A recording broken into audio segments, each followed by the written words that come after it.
আমার একটা হৃৎপিণ্ড, সেটাই আল্লাহ নিয়ে গেছে। পরশুদিন বলছে বাবা আমার একটা বরখা কিনে দাও। আমার স্যান্ডেলটা দেখেন 3 বছর পুরাতন ছেঁড়া, কিন্তু আমি আমার স্যান্ডেলটা পাল্টাই না, সেলাই করে নেই, কিন্তু আমার বাচ্চাদেরকে আমি কষ্ট পেতে দেই না। শুধু একবার বলছে বাবা লেচে খাবো। আমার মেয়ের মোবাইলে আমার না হলে 500 ছবি আছে। আমি এখনো সাহস পাইনি আমার মেয়ের একটা ছবি বের করে দেখতে। আমার সে সাহস নাই। আমি সে সাহস হারায় ফেলছি, কারণ ও আমার ছিল হৃৎপিণ্ড। ওর জীবনে এমন কোনো চাওয়া নাই যেটা আমি পূরণ করি নাই। পরশুদিন বলছে বাবা আমার একটা বরখা কিনে দাও। আমার চাচাতো ভাই বললো ভাই ইসলামপুর থেকে 300-400 টাকা পাওয়া যায়।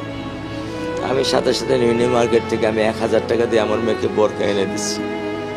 আমি দরিদ্র, ভাঙা বাসায় থাকি, কিন্তু আমার সন্তানদেরকে আমি কখনোই দারিদ্রতার স্বাদ পেতে দেইনি।